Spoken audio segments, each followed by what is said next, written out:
नमस्कार मेरे प्यारे दोस्तों, मैं डॉक्टर विवेक, आपका मेरे चैनल में बहुत बहुत स्वागत है। दोस्तों, आज हम बात करेंगे ऐसी बीमारी के बारे में जो हमेशा किसी न किसी घर में या फिर ऑल ओवर इंडिया अगर देखा जाए तो किसी 80% लोगों को ये प्रॉब्लम रहती है। वो है प्रॉब्लम गैस की, एसिडिटी की, इनडाइजेशन की। दोस्तों, ये जो परेशानी है ये आम तौर पर किसी न किसी को होती है और इससे सबका पाला ही पड़ा हुआ है। क्योंकि दोस्तों, आजकल हम सबका खाना पीना, रहन सहन ऐसा हो चुका है जिसकी वजह से हम ना ही टहल पाते हैं, ना ही कुछ खा पी पाते हैं, जिसकी वजह से हमको ये सब प्रॉब्लम होती है। दोस्तों, इसके बारे में आपको एक होम्योपैथी कॉम्बिनेशन बताऊंगा जो आपको गैस, एसिडिटी, बदहजमी से बहुत अच्छे से निजात दिलाएगा और साथ ही साथ में कुछ आपको टिप्स भी बता दूंगा जिससे आपको डाइजेशन की कभी भी कोई प्रॉब्लम नहीं होती है। चलिए शुरू करता हूँ गैस के बारे में। दोस्तों, गैस कॉम्बिनेशन एक हमारा ऐसा होम्योपैथिक कॉम्बिनेशन मैंने बनाया है जो कि मैं आम तौर पर अपने क्लिनिक पर हमेशा पेशेंटों को देता हूँ, जिससे उनको बहुत अच्छे रिजल्ट भी मिलते हैं और वही मैं आपके सामने शेयर करूँगा। दोस्तों, आमतौर पर देखा गया है कि जो गैस, बदहजमी की जो दिक्कतें हैं ये आमतौर पर किसी न किसी को हर घर में होती ही है। दोस्तों, क्योंकि हमारा जो लाइफ स्टाइल है, खाने पीने से लेकर सोने तक जो भी हमारा खाने दिक्कतें आती हैं, ये सब चीज़ें हमारे लाइफ स्टाइल को रहने पर दिक्कतें करती हैं। क्योंकि आजकल हम लोग ऐसी ज़िंदगी जी रहे हैं, भाग दौड़ की दुनिया है कि हमें आगे निकलना है। ये सब की चीज़ें देखते हुए तो हम अपना खाने पर और डाइट पर अच्छे से फोकस नहीं कर पाते हैं, जिसकी वजह से हमको इनडाइजेशन की प्रॉब्लम ज़्यादा होने लगती है। क्योंकि दोस्तों, आजकल सुविधाएं हर चीज़ हो गई है। जैसे कि अगर हमको यहाँ से कहीं बाहर जाना है या 1 किलोमीटर पैदल चलते ही नहीं है, अगर मुझे 100 कदम भी चलना है तो हम उसके लिए स्कूटी या मोटरसाइकिल या गाड़ी का यूज कर लेते हैं। दोस्तों, पैदल चलना और इन सब चीज़ों को साइकिलिंग करना ये हमारे शरीर के लिए बहुत ही लाभदायक होते हैं। दोस्तों, ये तो हो गई कुछ बातें और चलिए मैं अब चलता हूँ होम्योपैथी कॉम्बिनेशन की तरफ। होम्योपैथिक कॉम्बिनेशन में हमारी 5 मेडिसिन आती है। दोस्तों, सबसे पहले मेडिसिन आती है हमारी चाइना। और दोस्तों, इसकी जो पोटेंसी है ये गौर करिएगा कि जितनी भी मेडिसिन बताऊँ वो लो पोटेंसी में ही रहेगी, चाइना 6CH पोटेंसी में। मतलब आपको हर दवाई लो पोटेंसी में ही लेनी है, मतलब चाइना को आपको 6CH पोटेंसी में लेना है। और दोस्तों, इसके मैं सिम्टम बता देता हूँ। दोस्तों, ये गैस में, बदहजमी में बहुत ही इफ़ेक्टिव मेडिसिन होती है। अगर आपको कोई भी खट्टी डकारें आती हैं या पेट आपका तना हुआ लगता है, उसके लिए ये बहुत ही अच्छी और इफ़ेक्टिव मेडिसिन है। दोस्तों, दूसरी मेडिसिन हमारी आती है रोवेनिया। दोस्तों, रोवेनिया का भी यही एक अच्छा रोल होता है कि अगर आपको पेट में दर्द होता हो, खट्टी खट्टी डकारें आती हो, दोस्तों ये जो रोवेनिया 6CH पोटेंसी है ये भी बहुत ही कारगर दवाई होती है गैस, एसिडिटी, इनडाइजेशन में, उन सभी में, गैस्ट्रिक ट्रबल्स में, सभी में ये बहुत ही इफेक्टिव मेडिसिन। दोस्तों, चाइना 6CH और रोवेनिया 6CH ये दो हमारी मेडिसिन हो गए। और तीसरे नंबर पर मेडिसिन आती है हमारी लाइकोपोडियम। दोस्तों, लाइकोपोडियम का एक महत्वपूर्ण सिम्टम होता है कि आपके लोअर पार्ट में, मतलब लोअर जो अपना एब्डोमेन होता है उसमें बहुत ज़्यादा भारीपन, हैवीनेस, ये सब ज़्यादा दिक्कतें आती हैं। या फिर आपको इनडाइजेशन की समस्या हो, गैस की ज़्यादा समस्या हो गई है, उसमें बहुत ही अच्छी इफ़ेक्टिव मेडिसिन है। दोस्तों, अब हम चलते हैं चौथी मेडिसिन की, और चौथी मेडिसिन हमारी है कार्बोवेज।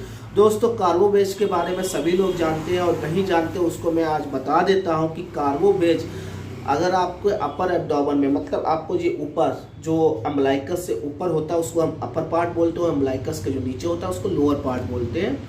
दोस्तों, अगर आपको अपर पार्ट में हैवीनेस है, दर्द होता है या टेंडरनेस, मतलब बहुत टाइट हो गया है, उसके लिए ये बहुत ही इफ़ेक्टिव मेडिसिन है। और दोस्तों, अगर आपको खट्टी डकारें आती है या फिर आपको ऐसा लगना है कि आपको उल्टी भी हो जाएगी, नोसिया फील होता है, उसके लिए ये दोस्तों बहुत ही इफ़ेक्टिव मेडिसिन है। और हमारी अंत में एक लास्ट मेडिसिन आती है एंटीमोनियम क्रूड। दोस्तों, एंटीमोनियम क्रूड का भी बहुत अच्छा रोल होता है गैस में। अगर आपको एक मैं इसका पेक्यूलियर सिम्टम बता देता हूँ, अगर आपकी जो जीभ होती है, टंग होती है, अगर सफ़ेद सफ़ेद उस पर धब्बे या कोटेड हो गई है, जिसको लेयर बन गई है सफ़ेद कोटेड की, तो आपको इंडाइजेशन की समस्या हो रही है और साथ ही साथ आपको गैस बनती है, तो उसके लिए ये बहुत ही इफेक्टिव मेडिसिन है एंटीमोनियम क्लोराइड। दोस्तों इन सब मेडिसिन को 6 CS पोटेंसी में आपको लेना है और 6 CS पोटेंसी में ले करके इन सभी मेडिसिन को एक साथ मिला लेना है। दोस्तों आपको 100 ml की एक खाली बाइल भी लेनी पड़ेगी और आपको ये मेडिसिन रैकबैक कंपनी की ही लेनी है, इसके अलावा और कोई मेडिसिन ना लें। दोस्तों रैकबैक की आपको लेनी है, इसलिए मैं क्यों बता रहा हूँ, क्योंकि वो 20 ml की ही आती है और 20 ml की रैकबैक की लेने के बाद 100 ml की खाली बाइल में उसको सबको मिला लेना है। और उसको करना कैसे, जैसे मैं आपको बता देता हूँ। जैसे कि मैंने ये खाली बाइल ले रखी है, तो उसको मैं 1 2 3 मतलब इसको 10 बार अच्छे से ऐसे हिलाना है। अच्छे से हिलाने के बाद इसको आपको सुबह दोपहर शाम 3 बार आप जरूर लें। और दोस्तों साथ ही साथ इसमें मैं आपको बता देता हूँ कि इसमें पोटेंसी कितनी 6 CS पोटेंसी हो गई। आपको ड्रॉप्स कितने लेने हैं। दोस्तों ड्रॉप्स में आपको 2 या 3 बूंदे दिन में 3 बार लेनी है। और अगर साथ में आपको पानी का यूज करना पड़ता तो मैं आपको बता दूं कि आधा कप पानी गुनगुना ले लें, जिसको हम कोसा पानी भी बोल देते हैं। तो उसमें आपको 2 से 3 ड्रॉप्स टपका लेनी है और आपको पी जाना। दोस्तों ये आपको 3 बार लेना है। अगर आपको क्रोनिक कंडीशन है तभी आप 3 बार लें, और अगर एक्यूट कंडीशन है तो दोस्तों ये आप 2-2 घंटे पर भी आप रिपीट कर सकते हैं। क्योंकि मैं इसलिए बता रहा हूँ ताकि आपकी जो समस्या है बहुत जल्दी रिलीफ हो जाए और आपको इनडाइजेशन या फिर खट्टी डकारें, गैस का बनना, ये सब चीज़ें आसान से हो जाए। दोस्तों अगर आपको ये लंबे समय से समस्या चल रही है तो आपको ये 1 से 2 महीने तक आप कंटिन्यू लेते रहें। और साथ ही साथ आपको मैं कुछ टिप्स बता देता हूँ कि आपको क्या करना है क्या नहीं करना है। दोस्तों जब भी आप होम्योपैथी दवाई लेते हैं तो इसमें आपको तला हुआ चीज़ें या फिर अगर आप अल्कोहल लेते हैं, स्मोकिंग करते हैं, ये सब चीज़ें आपको अवॉइड ही करनी पड़ी। और साथ ही साथ आपको तली हुई चीज़ें नहीं खानी है। मिर्ची मसाले, पकौड़े या टिक्कियाँ, सॉस, ये सब आपको नहीं खाना होगा। क्योंकि दोस्तों अगर ये सब आप खाएंगे तो हमारी होम्योपैथी मेडिसिन का कोई भी अच्छा सा इफेक्टिव नहीं होगा और आपको वही समस्या बनी रहेगी। दोस्तों खास बात का ये याद रखना है कि आपको सैलेड वाली मतलब ककड़ी, खीरा, मूली ये ज़रूर खाने हैं। और साथ ही साथ आपको मिर्ची मसाले वाली चीज़ें नहीं खानी। अगर घर में आप पराठे वगैरह या ये इन सब चीज़ों के शौकीन हैं, अचार खाने के बड़े शौकीन हैं, तो ये सब चीज़ें आपको आज से ही बंद कर देनी पड़ेगी। और साथ ही साथ आपको चाय भी बहुत कम कर देनी। अगर आप दिन भर में 3 बार चाय पीते हैं तो आपको चाय के साथ में अगर आप नमकीन और बिस्किट का बहुत ही शौकीन हो तो ये भी आप बंद कर दीजिए, क्योंकि ये आपको इंडाइजेशन में बहुत ही दिक्कत करता है। दोस्तों अगर साथ में ही आपको सवेरे और शाम 1-1 गिलास गुनगुना पानी पीते हैं, जिससे आपको गैस की और मोटापे की समस्या बिल्कुल ख़त्म हो जाएगी। दोस्तों अब मैं बात कर लेता हूँ कि आपको क्या खाना है। दोस्तों आपको हरी सब्जियाँ बहुत ज़्यादा खानी चाहिए और साथ ही साथ आपको सॉफ्ट ड्रिंक्स वगैरह जैसे कि होगा जूस हो गया या ये सब चीज़ें ज़्यादा लेनी चाहिए। दोस्तों जूस लेने से मेरा मकसद ये है कि जूस अगर कोई भी आप लेते हैं तो उसमें क्या होता है कि फाइबर मात्रा ज़्यादा होती है, जिससे आपको जो इंटेस्टाइन के इन्फेक्शन हो गया है उसको भी एब्जॉर्ब कर लेती है और उसको साफ़ कर देती है। तो इसलिए अगर आप फ्रूट, सीजनल फ्रूट खाते हैं डेली, और डेली वैसे खाने की आदत भी डाल दें। और हाँ, एक सबसे बड़ी खास बात कि आपको खाने से पहले ये मेडिसिन ले लेनी है। और दोस्तों रात के खाने से के बाद में, जैसे कि आपका रात का डिनर अगर आप 8 बजे या 9 बजे भी करते हैं तो उसके 1 से 1.5 घंटे बाद ही सोएं। दोस्तों जब भी आप खाना खाते हैं तो आप तुरंत ही बिस्तर पर लेट जाते हैं, जिससे आपको डाइजेशन की समस्या हो जाती है।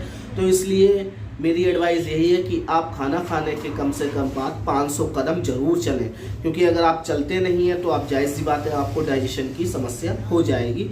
दोस्तों आजकल की हमारी लाइफ स्टाइल ही ऐसी हो गई है कि हम पैदल चलना बिल्कुल ही भूल गए हैं। साइकिल का तो नाम ही नहीं पता होता कि क्या साइकिल है। दोस्तों आप अगर इन सब चीज़ों को ज़्यादा फोकस करेंगे तो आपकी इनडाइजेशन की प्रॉब्लम, गैस, एसिडिटी, फ्लैचुलेंस, ये सब बहुत ही जल्दी ठीक हो जाएगी। आशा करता हूँ आपको ये मेरा वीडियो अच्छा लगा होगा।